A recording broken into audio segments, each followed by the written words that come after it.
হরে কৃষ্ণ। ওম নমঃ শিবায়। হরে কৃষ্ণ কৃষ্ণ কৃষ্ণ হরে রাম, ওম নমঃ শিবায়। এই ভিডিওটা আমি আমার কাকুর জন্য বানাতে বাধ্য হয়েছি। আমার কাকু বলছে, ঋতু তুমি শাশুড়ি নিয়ে করো, আজকালকার শাশুড়ি কেমন, ভালো না খারাপ, তুমি ভালোটা করবে। আমাকে কাকু যেমন প্রশ্ন করেছে, ঋতু শাশুড়া কেমন এখনকার। আমার তো শাশুড়ি নেই, জানি না। যাই হোক, আমি নিজের অভিজ্ঞতা থেকে বললাম। কেন, ওই দৃষ্টি যে মেয়েরা ভাইরাল হয়েছে আজ, সে তো তার শাশুড়ি তো তাকে খুব ভালোবাসছে, তাই না? শাশুড়ি তাকে খুব ভালোবাসছে, দেখছি খাইয়ে দিচ্ছে। আমাদের তো খাইয়ে দেবার কেউ নেই, বরঞ্চ হ্যাঁ একটা কথা বলি, আমার শাশুড়িকে আমি খাইয়ে দিয়েছি। আমার শাশুড়ি যখন আমি বুঝতে পেরেছি তখন তিনি মরে যাবেন বলে। কারণ একটা মানুষ নিরামিষী ভক্ত যখন থাকে না, নিরামিষই যখন খায়, হঠাৎ যদি মাছ মাংস খেতে চায়, সেটার একটা অন্য রকম। কারণ তার সেই তখন মানে কি বলবো, তখন তার মানে শেষ সময়। কারণ মানে হুট করে সবাই মাছ মাংস খায় না। যখনই তার মৃত্যুশয্যা হয় তখনই তার মাছ মাংসটা খেতে ইচ্ছা করে, তখন আর তারা মানি না। যাই হোক, কাকুর যে সম্বন্ধে বলো, আচ্ছা ঋতু তুমি দুটো বক্তব্য দাও শাশুড়ি সম্বন্ধে। আমি দেখুন কাকু, শাশুড়ির বিষয়ে তো আমি জানি না। কারণটা তোমায় বলি, শাশুড়ির আমি কোনোদিন ভালোবাসা পাইনি। কেন পাইনি এই কথা বলি। আমার যখন বিয়ে হয়, আমি নাবালিকা বেলায় আমার বিয়ে হয়, 15 বছরে বিয়ে হয় আমার। 15 বছরে বিয়ে হয়, তখন আমি খুবই ছোট, পড়াশোনার লাইফ যাকে বলে। বাবা মা আমায় বিয়ে দিয়েছে। যাই হোক, তখন একটা অন্য পর্যায়ে ছিলাম। মেয়েরা বিয়ের আগে কিছু জানতো না, বিয়ের পরে সব কিছু শিখে যায়, থেকে শিখতে হয়। যাই হোক, যখন বিয়ে হয় আমার, আমি কিচ্ছু জানি না। আসি, শাশুড়ি একটু একটু একটু মেন্টাল পাড়া ছিল। কেউ বাড়িতে ঢুকলে কাটারি বটি নিয়ে তাড়া করতে, জানি না কি তানা, মানে ও বাইরের লোককে সহ্য করতে পারে না এরকম। এর আগে শুনেছি শাশুড়ি, মানে লোকের মুখে, আমি তো জানি না, যখন আসি যে তোমার শাশুড়ি খুব ভালো ছিল, তোমার শাশুড়ি একে ওটা দিত এটা দিত, বলতো সবাই খুব ভালো ছিল তোমার শাশুড়ি, সবার চেয়ে ভালো শুনতাম। এবার আমার বরের ঘরেতে বলতে গেলে কেউ নেই, শাশুড়ি আর শ্বশুর আর ও। আমি যখন আসি, আমার এক ননদ আছে, মানে আমার স্বামীরা 2 ভাই বোন, এছাড়া কেউ নেই। ননদের ভালো বাড়িতে বিয়ে দিয়েছে, আর সুখে আছে। যাই হোক, আমি যখন বিয়ে হয়ে আসি, আমি রান্নাবান্না কিচ্ছু পারি না। একটা মেয়ে বিয়ের আগে তখন তার মায়ের জিম্বা থেকে মা রান্না করতে দেবে না, যাতে হোক আদরের মেয়ে। আর বাড়িতে আমি এমনি ছোটো মেয়ে, আমাকে সবাই মানে ভালোই বাসে সবাই, মানে আমি সবাইকার আদরে। যাই হোক, তখন আমাদের পড়াশোনার লাইফ ছিল। যাই হোক, শ্বশুরবাড়িতে এসেছি, কিছু রান্নাই করতে পারি না। আমার ননদ 1 মাস ছিল, তার সংসার জানে আমার বউ। তখন ছোটো তো বলতে গেলে, আমার ননদ সিনিয়র কিন্তু আমি জুনিয়র। যাই হোক, আস্তে আস্তে একটু রান্না করে আমাকে শিখিয়ে দিল। বিয়ের পরের দিনই আমাকে মানে হাতে ধরে রান্না শেখালো ননদ। একটা এঁচড় করছে, বৌদি এটা হাত দাও, হাতে দিতে সেই যে হাতে মানে কি বলবো, সংসারের হাত ধরলাম সেদিন থেকে। এবার যতই হোক, আমি তো রান্নাবান্না পারি না সেরকম হয়, পড়াশোনার মেয়ে, রান্নাবান্না কোনো দিন করিনি, কী দিতে হয় না হয় অত জানি না। একদম আইডিয়া করে করে আমি সব কিছু দিলাম। একদিন তো হয়েই গেল, মানে মানে কি বলে ওটা, তরকারি আসলে বিয়ের যখন প্রথম হয়, তারপরেই মানে কি, আমার জ্যাঠা শ্বশুর মরে যায় 1 মাসের মধ্যে। বিয়ে হয়েছে মানে 1 সপ্তাহ, তারপরেই আমার শ্বশুর মরে গেছে। আমার মুখটা দেখেছে। যাই হোক, জ্যাঠা শ্বশুর মশাই ওটা দিয়ে, তারপরে আমাকে নিরামিষই পালন করতে হচ্ছে। আমি তো নিরামিষই বাপের গালে খাইনি। যাই হোক, আমাদের বাড়িতে নিরামিষই হয় না, আমাদের মাছ মাংস ছাড়া বাড়িতে চলে না। কারণ বাবা যে বিজনেসটা করে না, সেখানটা মানে ভালো মন্দ না খেলে তারা গায়ে জোর পাবে না। কারণ আমার বাবা রোটার ফেলার বিজনেস করে।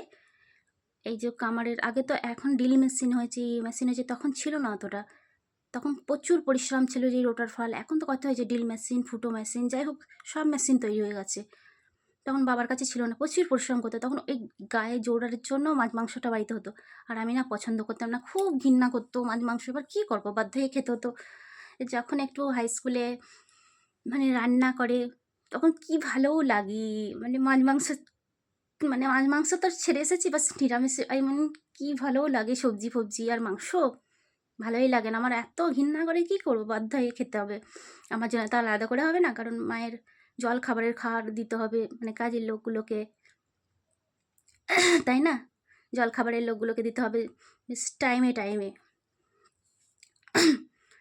দিয়ে যাই হোক, ওই মাছ মাংসটা তো দিয়ে এখানে আসি, কিছুই আমি তরকারি জানি না। দিয়ে ওই মারা গিয়েছিলো, এবার তো নিরামিষই খেতে হবে, 12 দিন না 15 দিন। দিয়ে কী রান্না করবো, বাঁধাকপি আর ডাল করেছি। দিয়ে না আমার বাঁধাকপি সেদ্ধ হয়নি, তখন প্রেশার কুকার জানতাম না, বাট যাই হোক রান্না করতেও তো ভালো করে জানি না, পড়াশোনা মেয়ে এবার রান্না করতে জানে। দিয়ে হলো কি, ওই রান্নাটা করতে করতে রান্না মানে সেদ্ধ হয়নি, দিয়ে শ্বশুর না ভাত খায়নি, আর আমি অতটা কেয়ার করি না, আমি ভালো লাগেনি, খাইনি হয়তো। দিয়ে না উঠতে পড়েছে, দিয়ে কী হয়েছে, দিয়ে রাগ হয়ে গেছে রাত্রিবেলা সন্ধ্যাবেলা, হ্যাঁ আমি ভাত খাইনি কেন, একটু দেখা নেই। তো যাই হোক, আচ্ছা আপনি খাননি আমি কি করে জানবো, আপনার ভালো লাগেনি আপনি বলুন। আচ্ছা ভাত খাইনি, একটু দেখা নেই, কিছু নেই, আচ্ছা কী করে জানবো আপনি খাবেন না কেন, কিসের জন্য। যাই হোক, আপনি বলতে পারতেন বৌমা ডিম ভাজো বা পোস্তর বড়া করে দাও, কে জানে আপনার ভালো লাগেনি। আমি হাসি মুখে নয় তখন একটু, যাই হোক একটু অশান্তির মধ্যে। এবার একটা বাচ্চা মেয়েকে বিয়ে দিয়েছে সেই বাড়িটাই, তাদের মানিয়ে নেওয়াটা উচিত, কারণ আমি সেসব কিছুই জানি না। যাই হোক, ওই রকম বলছে, সেই মনে পড়ে আজও বাঁধাকপির কথা মনে পড়ে, যে বাঁধাকপি করতে গেলে আমার বাঁধাকপি সেদ্ধ হয়নি। তারপরে আস্তে আস্তে সব রান্না শিখলাম। যাই হোক, এখন এমনই রান্না করি যার ভালো লাগে বলবে মা তোমার রান্না খুব ভালো হয়েছে। যাই হোক, শুনে ভালো লাগে, এককালে তো রান্না করতে পারতাম না, সবাইকার হয়তো ভালো লাগবে না, কিছু কিছু মানুষ বলে। আর শাশুড়ির কথা বলছিলাম, শাশুড়ি শাশুড়ি মেন্টাল ছিল একটুখানি, রান্না করবেন কী করে, ওই রকম একটু বকবক নিজের কাছেই বকতো। দেখ হঠাৎ যখন শাশুড়ি আমাকে কোনোদিন এক মুঠো ভাত বা ভাত কি নিজেই খায়, নিজেই ঘরে খিল দিয়ে ঠাকুর পুজো অর্চনা করে, এরকম। শাশুড়ি তার মানে আমাকে কি বলবো, সহ্য করতে পারতো না, বলতো একটু মেন্টাল ছিল, দাদা ওয়াশ করা তুক করা পান খাইয়েছে আমার ছেলে, মানে একটু মেন্টাল টাইপের ছিল, কী থেকে হয়েছে জানি না, সবাই বলতো খুব ভালো ছিল। যাই হোক, আচ্ছা আমার ছেলেকে বস করেছে, আমার উপর ছেলেকে তুকতাক করেছে, আমার এই মেয়েটা খেপি, এই মেয়েটা ভালো নয়, এই মেয়েটাকে দিয়ে আসবি, এই মেয়েটা কী করতে আসেছে, আমাকে কোনোদিন বৌমা বলতো না। যাই হোক, ওরম বলতাম আমি, নিজের মতন থাকে থাক, হাঁটিয়ে লাভ নেই। আর আমাদের দুটো সংসার ছিল, শাশুড়ি আলাদা আমার আলাদা, কারণ শাশুড়ি ওই রকম মেন্টালিটি মানে ছিল বলে একটা আলাদা থাকতো, কাউকে খাওয়াতেও না, নিজে একা খায়। আর উনি মানে ভাত কম খেতে, লুচি খেত, ভগবান বাঁচিয়ে রেখেছে। যাই হোক, 4টে লুচি খেয়ে কেউ বেঁচে থাকে না। শাশুড়ি ভাতই খায় না, সানডে ছাড়া ভাত খায় না, বলবে আজ সোমবার মহাদেবের বার, মঙ্গলবার জয় মঙ্গলবার, বুধবারে কি জানি না, বৃহস্পতিবার বলবে লক্ষ্মীবার, আর শুক্রবার বলবে অনুকূল্য ঠাকুরবার, শনিবার বলবে মহারাজের বড় ঠাকুরের দেশে রবিবারটা একবেলা ভাত খায়। যাই হোক, দিয়ে লাস্টে যখন শাশুড়ি আমাকে দেখতে পারতো না, পেতো না, একটা শাশুড়ির খারাপ লেগেছিলো যে হ্যাঁ একটু পাগল ছিল বলে, যাই হোক ওটা উচিত নয় আমার মনে রাখা, কিন্তু ভুলতে পারি না জিনিসগুলো।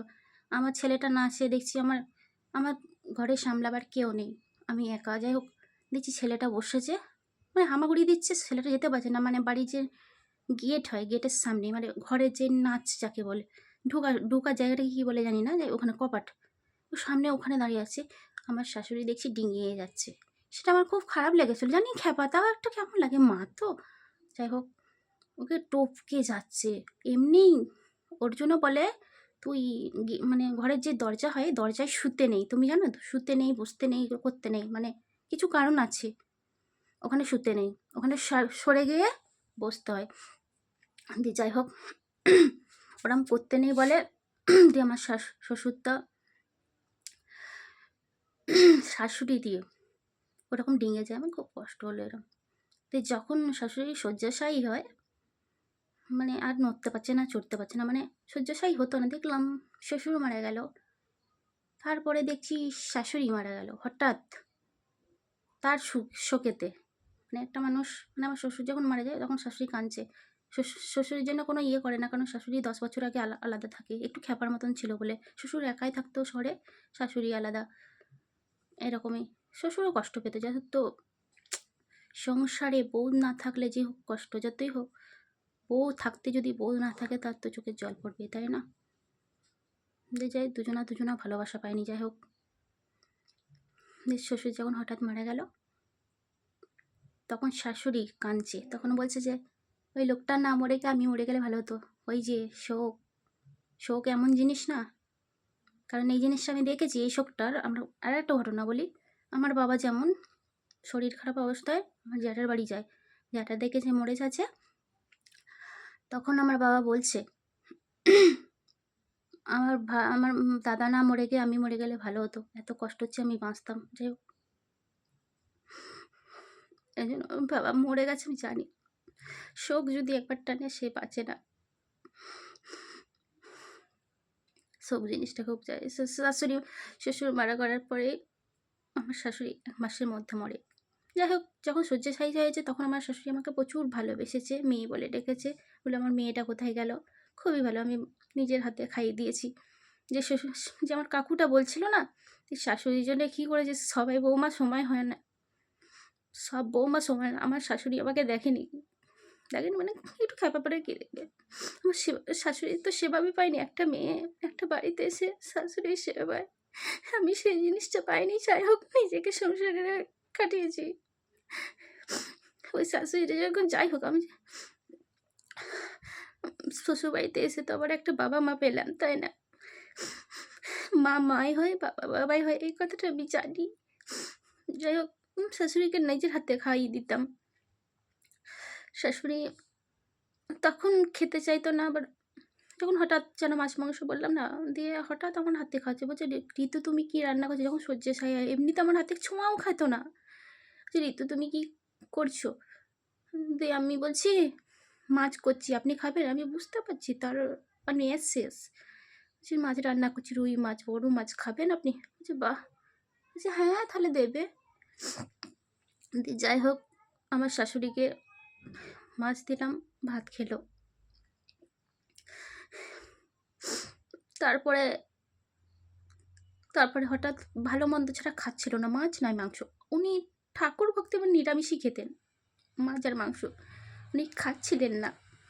আমি জোর করে খাইয়ে দিচ্ছিলাম, আমি খাবেন না, খান শরীর খারাপ হয়ে যাবে, খান আপনি, খান খাবেন আপনি, খান। নিজের হাতে খাই, এবার রেগে যাচ্ছে, এবার মানে খাইয়ে দিচ্ছি বলে রেগেছে, আমাকে কেন খাওয়াচ্ছ এরকম বলে। আমি শরীর বাঁচার জন্য তো খেতে হবে, তাই না? আমার ভালো লাগছে না, আমাকে জোর করে খাওয়াবে নাকি? দুটো কটা ভাত দিতাম, মানে তার তো ম্যাচুরিটি শেষ হয়ে যাচ্ছে, কি বলবো। আমাকে জোর করে তুমি খাওয়াবে নাকি? যাই হোক, যেদিন মারা যাবে সেদিন আমার শাশুড়ি তো মানে খেলোই না। সেদিন আমার বড়কে বললাম তুমি চান করে নাও তাড়াতাড়ি, মাকে খাইয়ে দেবে, মা খায়নি। দিয়ে সেদিনে ওর ছেলের হাতেও খায়নি, ওই আমার হাতে একটু হরলিক্স খেয়ে শেষ নিঃশ্বাস নিতেন। যাই, এই হলো শাশুড়িদের কাহিনী। আমার কাকুর জন্য এই ভিডিওটা আমি বানালাম, কাকু যদি দেখে আমি সবচেয়ে হ্যাপি হব, কারণ ঋতু সবসময় একটু বেশি কথা বলে, জানে ঋতু পাগলি আছে, খেপি আছে, আমি জানি একটু কথা, কিন্তু কাকুরা আমার ভালোবাসে, কাকু বাবা মা সবাই খুব ভালোবাসে, এখানকার খুবই ভালোবাসে। একটু হড়বড় করে কথা বলি বলে আমার ভ্যালু নেই জানি, কিন্তু কিছু লোকের কাছে ভ্যালু আছে আমি জানি, সবার কাছে তো সমান হওয়া যায় না, তাহলে তো আজ আমি ঠাকুর হয়ে যেতাম। এক চোখে যদি সবাই দেখতো, তাই না? ঠাকুরকেই বিশ্বাস করে সবাই এক চোখে দেখে, আমাকে দেখবে না। যাই হোক, কাকুর জন্য এই ভিডিওটা দেখা, কাকু যেন এই ভিডিওটা দেখুক, আমাকে একটু কমেন্ট করবে কাকু, তুমি যদি দেখো পাশ থেকে আমার বাড়ি থেকে, খুশি হব। থ্যাংক ইউ সো মাচ কাকু, আজ তোমার জন্য একটা ভিডিও বানিয়ে ফেললাম আমি, দেখো প্লিজ, আমি খুব খুশি হব কাকু। আর প্রণাম নিও কাকু, আর নবান্নই কালকে যেন আমি একটু নবান্ন পাই, চাল বাটাটা যেন আমার জন্য রেখো, তারপরের দিন আমি খাবো রেখে ফ্রিজে, কারণ আমাদের নবান্ন না হলে আমি খেতে পাবো না কাকু। রাখি, বাই বাই, নমস্কার।